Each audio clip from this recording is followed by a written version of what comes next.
Today on the podcast, we're going to be talking about a couple different viral moments in AI that have happened recently. 3 days ago, we've gotten some even newer updates from Pica Labs on some funny video functionality, which I'm sure you guys have all been seeing over the last 2 weeks with their Pica 1.5 update. And at the same time, a Google Notebook LM, which has gone absolutely viral for their document to podcast format clips, has also released some new things. So we want to talk about both of these companies, both these updates. I mean, this is interesting stuff, and it's definitely applicable to what you're working on. But in addition, we want to just talk a little bit about AI products going viral, some of the things they do to go viral, and why it might not actually be a great thing every time. So anyways, Max, I'm sure you have probably seen 1,000 of them, but what's your take on all the Pica updates on making yourself explode and deflate and do all of that? I am personally, there's so much hype out there in surrounding anything that's generative AI, especially with image and video.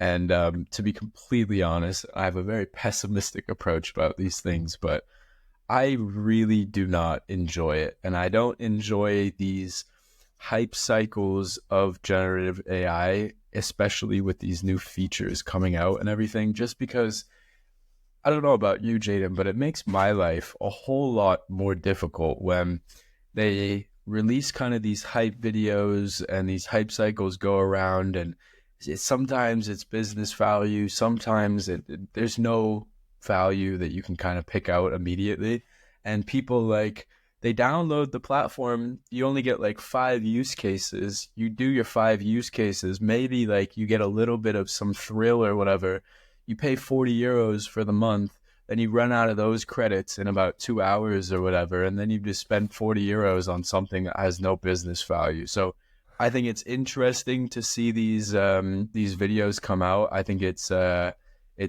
really, really cool to see how all these different companies are using the platforms, the different ways to create marketing hype surrounding themselves. But yeah, I mean, to me, it's just it's another drop into the rain bucket, and maybe that's what they're going for as well. But yeah, it was a little bit of I can't even say it's disappointment, but yeah, they were in the race for a while, and I feel like any company that's not providing too much business value is not able to really take advantage of the hype cycles right now. Because there are a lot of tools that are coming out with great videos, the marketing, but then the product itself isn't really that good as well. No, 100%. I think I agree with you. On the Pica thing, I think it's funny because I definitely have shared on LinkedIn some of these videos of turning yourself into cake or a balloon or exploding. And it's funny for 2 seconds, you make a post, but it's actually not useful for anything other than a viral post. And so to me, I'm okay, so was this even worth it for them to make? And on the one hand, I'm they're making something useless that's mildly funny. But on the other hand, I think for them, it's worth it because it just gets a lot of engagement. It gets a lot of, it just goes viral everywhere. And so then people are using it. But like you mentioned, that doesn't necessarily always mean it's good for your brand, because I think you want to go viral for something that's incredibly useful, and you're going to have long-term people sticking around and using this, right? I could show a funny video, and because the reason we're bringing this up is because just 3 days ago they added, I guess those other ones went so viral, they added 4 more. One called Tada It, one called Deflate It, where you're like a balloon, you deflate, one called Crumble It, where you crumble like a cookie, one called Dissolve It, where it dissolves. Okay, whatever.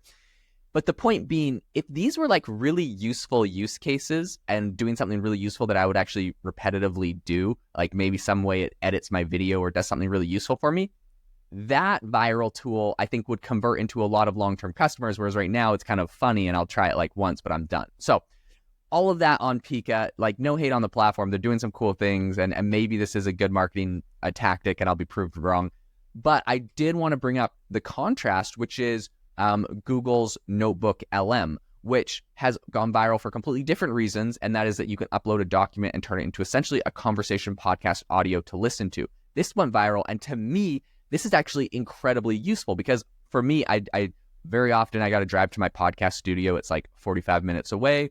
And on that drive, I listen to podcasts, and having the ability to listen to very long documents in podcast discussion forum is useful. Like I see an actual use case for that. So I guess I'd be curious, Max, your take on Notebook LM, what they're doing, and how useful that would be.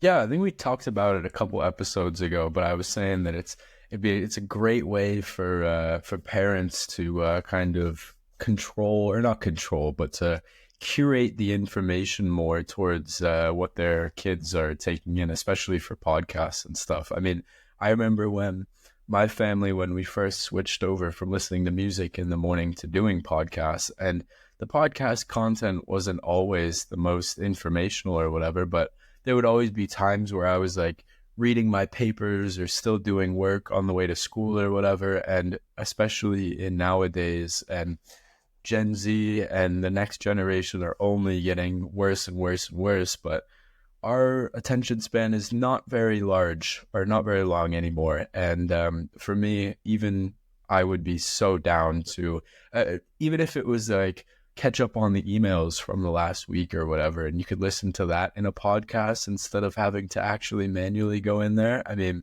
that would make driving for me much more efficient. However, I did want to also highlight another platform that has been doing these hype cycles very well as well. And it's Magnific by Javi Lopez. And I believe that they just got bought out by FreePic a couple months ago.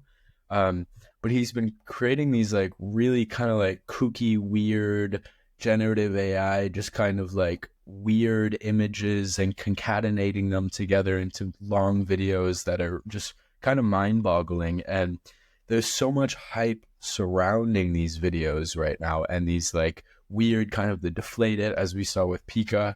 And then I think the stats were, I think he got like 120 million views across all social platforms, and it brought in like another 40,000 people that had tested out and used their newest model of Magnific. So I wanted to kind of capitalize on that point, that there are a lot of people out there that have good products that are using this hype cycle to their advantage. And I think Google's Notebook LLM is actually one of them. I think there was one of my colleagues, Ali K. Miller. She posted a video I think it was 2 weeks ago, 3 weeks ago, of her uploading The Great Gatsby into Notebook LM, and it created a fictional podcast that she was able to use to kind of create it in a way that was engaging and also provided her some of the value from the actual book itself. So I definitely... I'm excited. They also announced that there's a business plan as well. I think that's getting a little bit more into the hype cycle stuff that we were chatting about, or the money grab stuff that we were chatting about before. But yeah, I'm super, super interested. And as we said in the previous episode where we chatted about it, I think it's a completely new route that generative AI can go down. And yeah, I'm excited to see. I think one more final thing is that the only thing that I'm thinking about is in terms of the actual value of the podcast, because obviously, I mean, I think it was 2 or 3 years ago when Google SEO, it was 2 summers ago actually, when they had this kind of cycle of AI articles that were coming out that were just kind of mass sweeping the internet. And Google was like, hey, well, these aren't really providing a lot of value or whatever. So if something is written by AI, then we're just going to kind of negatively affect it in the algorithm so that it doesn't show up. And then what happened is, whether it was updates coming out or people spending time tweaking these AI articles, Google started to realize as well that, hey, people actually are getting some value from these articles. And then they increased it in the algorithm as well, into their SEO algorithm as well. And I think it's a really interesting kind of concept, because I watch a whole lot of Joe Rogan episodes, but there's not too many podcast creators that I do like. I mean, there's a handful of them, whether it's Lex Friedman or Joe Rogan or any of the people on or the Founder Bill podcast as well. Subscribe, give us a little rating as well. But there's not too many creators that I like and or enjoy listening to. And if there's a topic that they necessarily haven't covered yet, I still would like an alternative to someone to where I could watch or listen to a podcast instead of having to read a 300-page article about it. So super, super interesting, and I'm eager to see where it goes for sure. 100%. So the one other thing that I wanted to talk a little bit about was a brand new feature that Notebook LM has just released, and that is the ability. So you're talking about how we essentially they increase the quality of AI content in the search. We're trying to increase the quality of these podcasts, and the big thing that Google has just rolled out is that it now lets you guide the podcast hosts that are talking to you about in relation to the podcast that you're generating. The thing they said, they got a lot of like criticism. Like people were like, oh, it's cool, but like sometimes I'll upload a document and I only need to learn about half the document, not the whole thing, and it just covers like literally everything in the document when not everything is interesting to me. So what they've essentially allowed is for you to customize the audio. You upload your document and you can tell it to focus on specific elements of the document. So they say focus on a specific source, focus on a specific topic, target a specific thing that we're discussing, or a specific audience that we're discussing.